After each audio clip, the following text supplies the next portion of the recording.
नमस्कार साथियों, मैं अमन आपके अपने कोचिंग इंस्टीट्यूट गुरुजी एजुकेशन में आपका हार्दिक स्वागत और अभिनंदन करता हूं। साथियों, आज हम पढ़ने वाले हैं केमिस्ट्री। और केमिस्ट्री शुरू करते हैं बिल्कुल स्टार्टिंग से। हमारा पहला चैप्टर है पदार्थ एवं उसकी प्रकृति। हम लोग इससे पहले भी अपनी एक वीडियो आप तक पहुंचा चुके हैं जिसमें हमने सीखा था कि कुछ इम्पोर्टेंट फार्मूला जिन्हें हम ट्रिक के माध्यम से कैसे याद रख सकते हैं। बट अभी हम सीख करने वाले हैं केमिस्ट्री को बिल्कुल शुरुआत से। तो अपना पहला चैप्टर रहेगा पदार्थ एवं उसकी प्रकृति। साथियों, चैप्टर स्टार्ट करने से पहले कुछ बेसिक इन्फॉर्मेशन जान लेते हैं केमिस्ट्री के बारे में।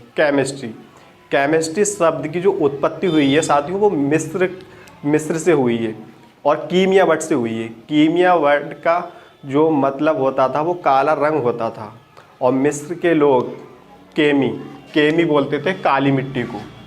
काली मिट्टी को बोलते थे काली मिट्टी को।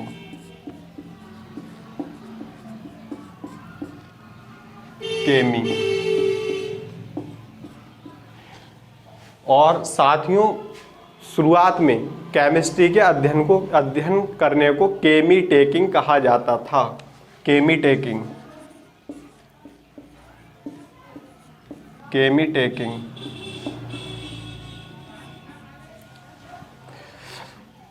शुरुआत में रसायन विज्ञान के अध्ययन करने को केमी टेकिंग कहा जाता था। और साथियों, जो फादर ऑफ केमिस्ट्री है वो लेवाइशियर हैं। लेवाइशियर को फादर ऑफ केमिस्ट्री या विज्ञान का जनक कहा जाता है।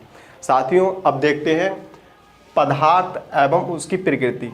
इससे पहले मैं बताना चाहूँगा कि आपको इसकी परिभाषा, इसे हम किस प्रकार से परिभाषित कर सकते हैं केमिस्ट्री को।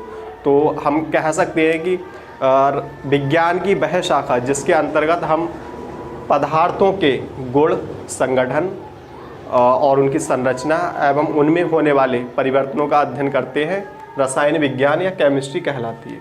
अब साथियों, देखते हैं अपना चैप्टर 1 पदार्थ एवं उसकी प्रकृति। तो जानते हैं पदार्थ क्या होते हैं। साथियों, संसार में वे सभी वस्तुएं जो स्थान घेरती हैं और जिनमें कुछ भार या द्रव्यमान होता है और जो अपने संरचना में होने वाले परिवर्तन का विरोध करती हैं, पदार्थ कहलाती हैं। साथियों, जैसे बालू, रेत और वायु, ये सारे पदार्थ हैं क्योंकि ये स्थान घेरते हैं और इनमें कुछ भार भी होता है। साथियों, अब जैसे हमें एक एग्जाम्पल लेते हैं। जैसे एक ये लोहे का गोला है और इतने ही आकार का ये दूसरी बॉल है, जिसमें ये इनका आकार दोनों का वी मान लेते हैं हम, आयतन।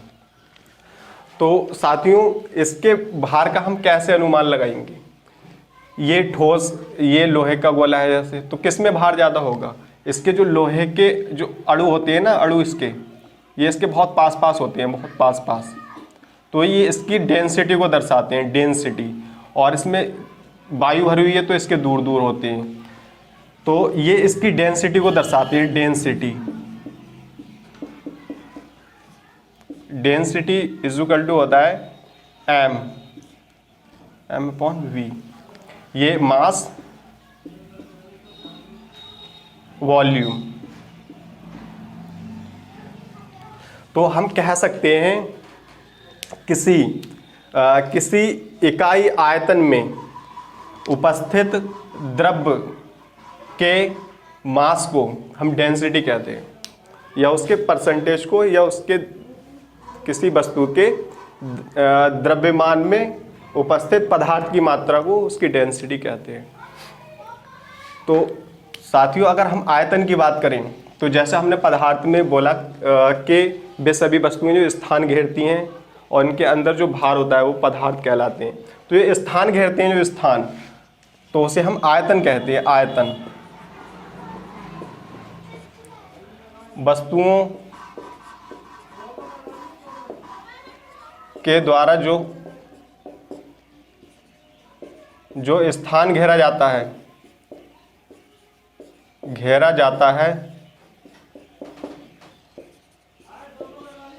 वह उनका आयतन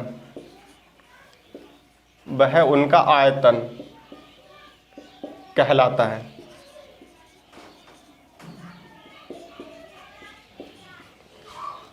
साथियों वस्तुएं जो स्थान घेरती हैं वह उसका आयतन कहलाता है। और साथियों संसार में बहुत सारी वस्तुएं हैं, लाखों करोड़ों, तो उन्हें कैटेगराइज किया गया स्टडी के सुविधा के लिए। उन्हें कई भागों में डिवाइड किया गया। अगर हम फिजिकली बात करें तो मेन रूप से उन्हें 3 भागों में बांटा गया है, ठोस, द्रव और गैस। जिन और 2 अवस्थाएं और भी होती हैं इसकी, प्लाज्मा और बोस-आइंस्टीन कंडेंसेट। मेनली जो अवस्थाएं होती हैं फिजिकली बेस्ड, भौतिक आधार पर, वो ठोस, द्रव और गैस होती है। तो साथियों पढ़ते हैं नंबर 1 ठोस से। ठोस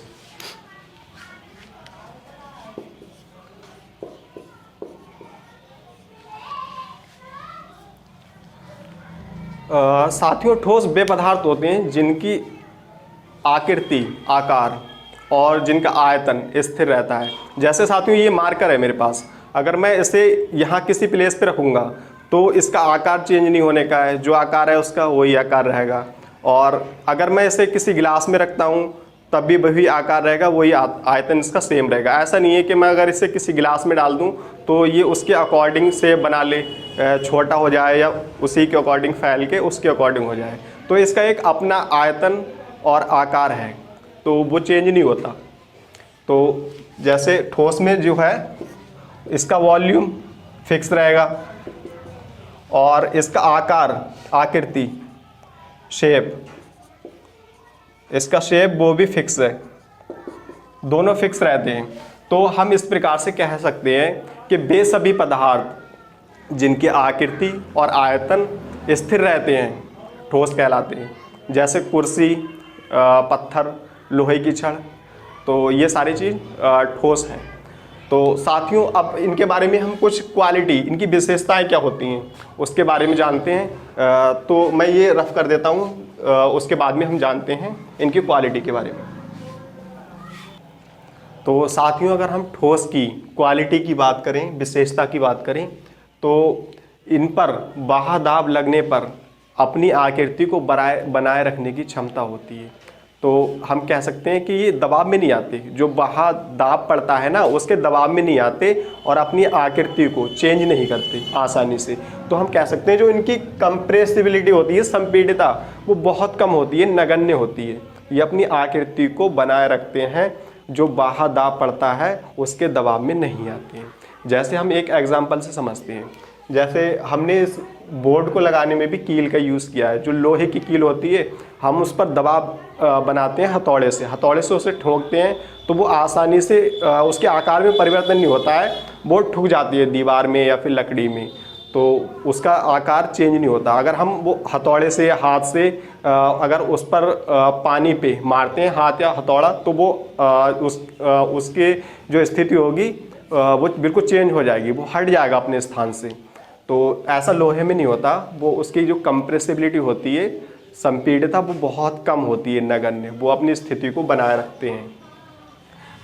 तो जो दूसरी क्वालिटी होती है इसकी, वो होती है अंतराण्विक स्थान। जैसे कोई भी लोहे का गोला है, ये अंतराण्विक स्थान क्या होता है?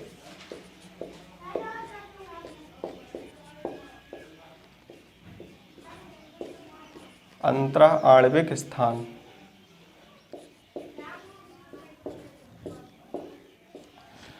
अंतराण्विक स्थान होता है 2 अणुओं के बीच की दूरी, वो स्थान होता है अंतराण्विक स्थान। जैसे ये लोहे का गोला है, तो जो अणु है ना ये इसके बहुत क्लोज होते हैं, तो ये स्थान होता है ना बहुत कम होता है।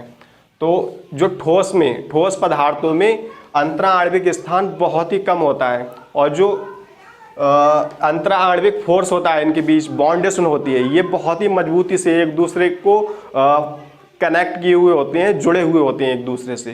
तो जो इनमें अंतराण्विक फोर्स होता है वो बहुत अधिक होता है, और अंतराण्विक स्थान बहुत ही कम होता है, जिससे ये एक दूसरे से आसानी से बंधे हुए होते हैं।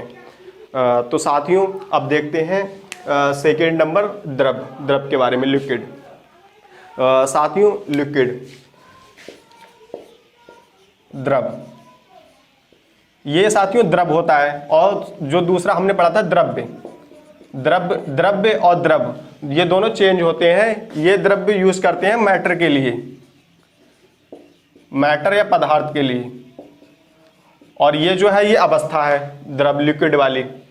तो साथियों इसमें कंफ्यूज नहीं होना है, ये दोनों चेंज हैं। तो हम द्रव की बात करें तो द्रव का वॉल्यूम जो है वो सेम रहता है। जैसे द्रव पानी या दूध है, अगर हम उसे 1 लीटर हमने लिया, अगर हम उसे किसी दूसरे पात्र में रखते हैं या किसी दूसरे स्थान पर ले जाते हैं सेम टेम्परेचर पे, तो उसका आयतन बदलेगा नहीं। जो 1 लीटर है वो 1 लीटर ही रहेगा। बट अगर हम उसे एक बोतल में लेके आए 1 लीटर की, उसके बाद में हमने ले जाके किसी मग में कर दिया, किसी जग में कर दिया या किसी अदर बर्तन में किया, तो वो उसका जो आकार होता है वो चेंज हो जाता है। अभी बोतल के शेप में है, फिर हम किसी और बर्तन में उसे डालेंगे तो वो उसका शेप ले लेता है। तो साथियों द्रव का जो आकार होता है, शेप, वो निश्चित नहीं होता, अनिश्चित होता है, अनिश्चित। और जो इसका वॉल्यूम है, वॉल्यूम, आयतन ये स्थिर रहता है। तो हम कह सकते हैं पदार्थ की वह अवस्था जिसका आयतन स्थिर और आकार अस्थिर या अनिश्चित होता है, द्रव कहलाती है। जैसे दूध, पानी, अल्कोहल, तारपीन, ऑयल, ये सारे जो हैं वो द्रव के उदाहरण हैं, एग्जाम्पल हैं। अब साथियों इसके द्रव के बारे में जानते हैं, द्रव की क्वालिटी क्या होती है। अगर अंतराण्विक स्थान की बात करें तो द्रव में जो है वो ठोस की तुलना में अंतराण्विक स्थान जो होता है वो अधिक होता है।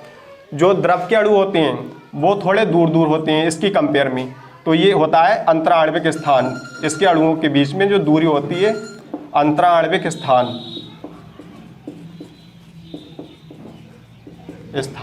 और जो ठोस की कंपेयर में, अगर जाहिर सी बात है अगर इनके बीच में दूरी अधिक होगी तो जो फोर्स होगा, जो कनेक्टिविटी होगी वो थोड़ी लूज होगी ठोस की कंपेयर में।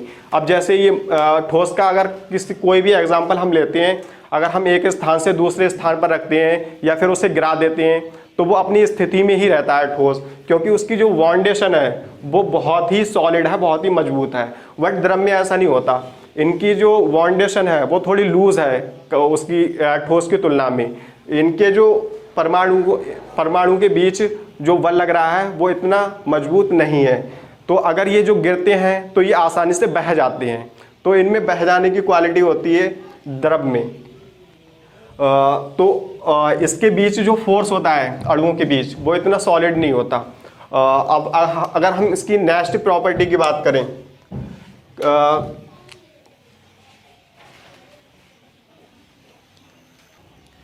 तो साथियों इसकी घनत्व की बात करें, घनत्व, द्रव का घनत्व जो होता है वो ठोस से कम होता है। क्योंकि जैसे कि अपनों ने पहले ही सीखा है, जैसे घनत्व किसे दर्शाता है, घनाभ को दर्शाता है। घनाभ जो अणुओं परमाणुओं के बीच की दूरी है, घनाभ। तो द्रव में जाहिर सी बात है कि इसमें इसके तुलना में इतना घना नहीं है जितना ये ठोस के अणु होते हैं पास पास, ये दूर दूर होते हैं, तो इनमें घनाभ कम है। तो इसका जो घनत्व होता है वो कम होता है ठोस की तुलना में। द्रव का घनत्व कम होता है, इनका घनत्व कम होता है।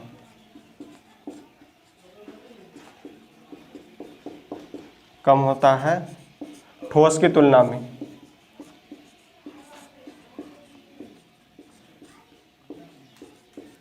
साथियों जब द्रव को गर्म किया जाता है तो उसका आयतन बढ़ता है, तो बट जल में एक अजीब अलग ही प्रॉपर्टी होती है, उसे समझते हैं। मैं एक छोटा सा डायग्राम बनाता हूँ, उसके माध्यम से समझते हैं।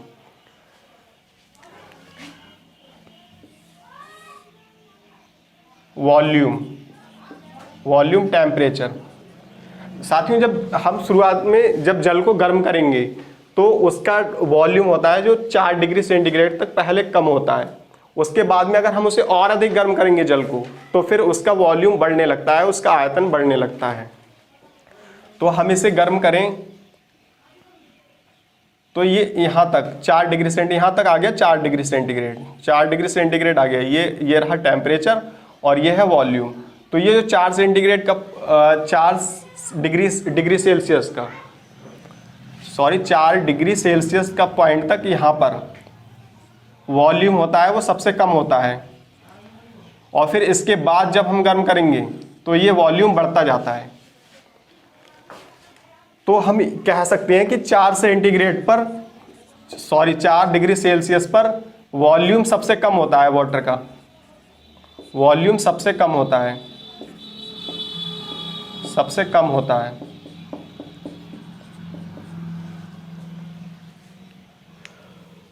और अगर हम इसके घनत्व की बात करें, घनत्व डेंसिटी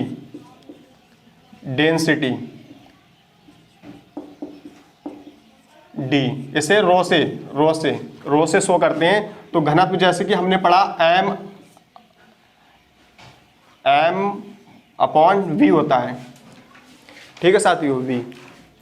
तो जैसे कि वाटर की वॉल्यूम 4 डिग्री सेल्सियस पर सबसे कम होगी, तो यहाँ पर इसका घनत्व जो होगा 4 डिग्री सेल्सियस पर सबसे अधिक होगा, 4 डिग्री सेल्सियस पर घनत्व सबसे अधिक होगा। तो साथियों कितना होगा, ये घनत्व होगा, वाटर का घनत्व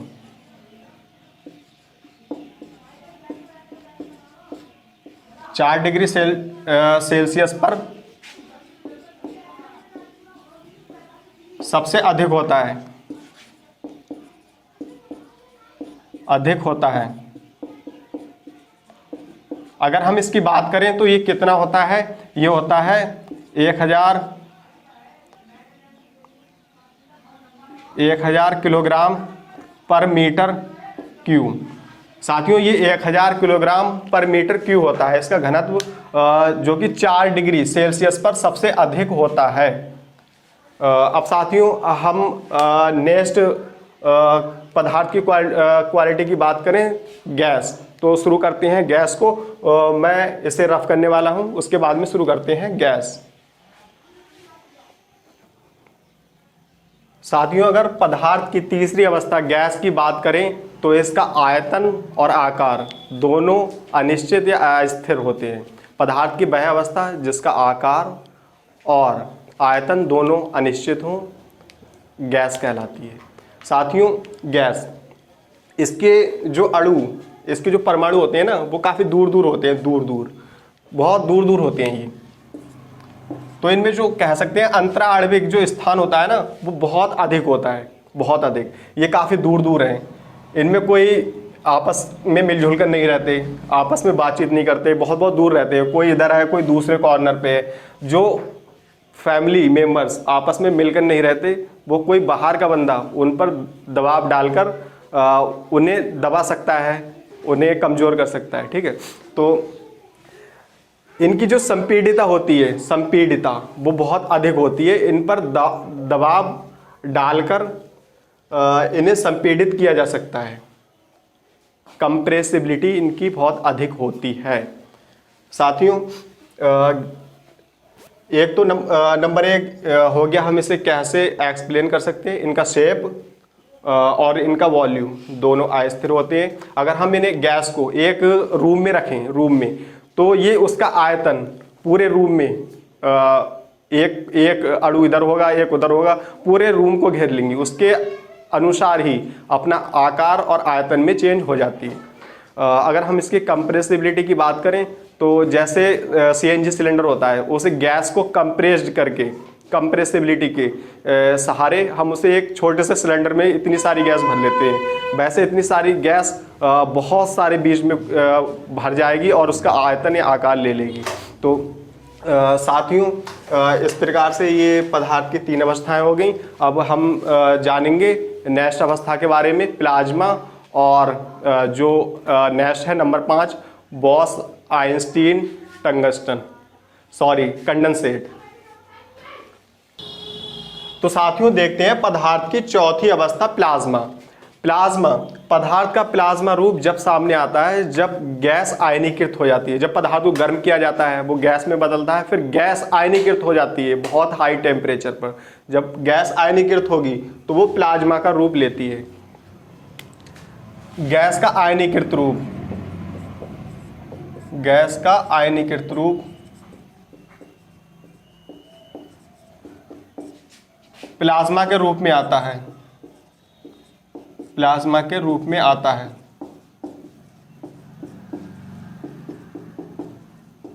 साथियों, प्लाज्मा में धनावेशित और ऋणावेशित इलेक्ट्रॉनों की संख्या लगभग समान होती है, लगभग समान होती है।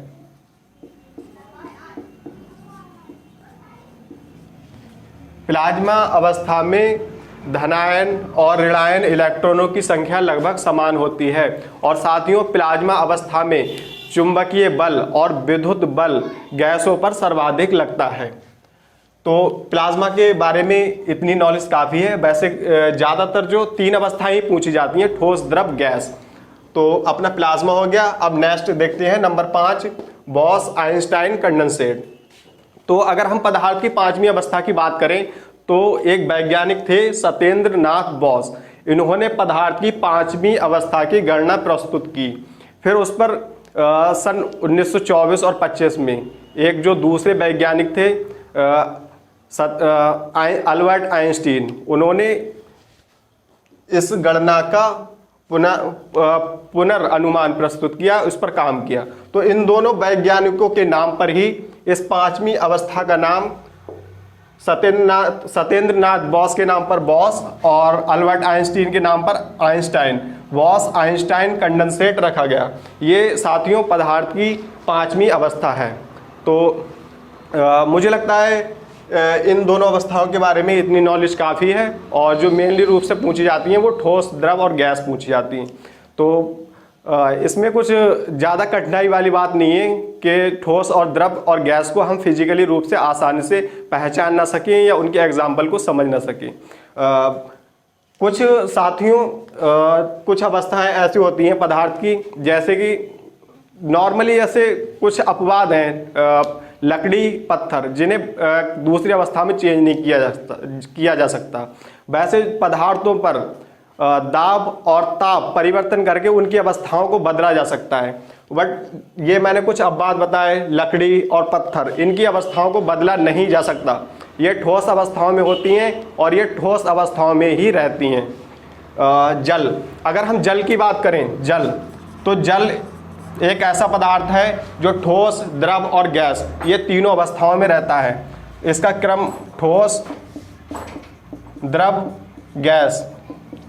जल जो है वो तीनों अवस्थाओं में रह सकता है। और कुछ पदार्थ ऐसे होते हैं जिन्हें हम गर्म करते हैं तो वो ठोस अवस्था से डायरेक्ट गैस अवस्था में परिवर्तित हो जाते हैं। तो इस क्रिया को ऊर्ध्वपतन कहते हैं। ऊर्ध्वपतन, ठोस अवस्था से डायरेक्टली हो जाते हैं गैस अवस्था में चेंज। गैस अवस्था में चेंज होते हैं तो इस प्रक्रिया होती है ऊर्ध्वपतन। प्रक्रिया को कहते हैं ऊर्ध्वपातन।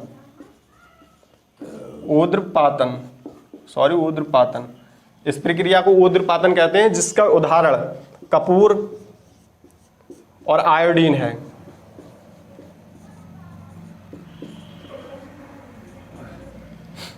तो साथियों ये कुछ पॉइंट थे जो इम्पोर्टेंट हैं कि पदार्थों को ताप परिवर्तन और दाब परिवर्तन करने से उनकी अवस्थाओं को बदला जा सकता है। तो उनके कुछ अपवाद हैं, जैसे लकड़ी और पत्थर, इनकी अवस्थाओं को बदला नहीं जा सकता। जल एक ऐसा पदार्थ है जो तीनों अवस्थाओं में रह सकता है। और कुछ ठोस जो ऐसे होते हैं जो ठोस से डायरेक्टली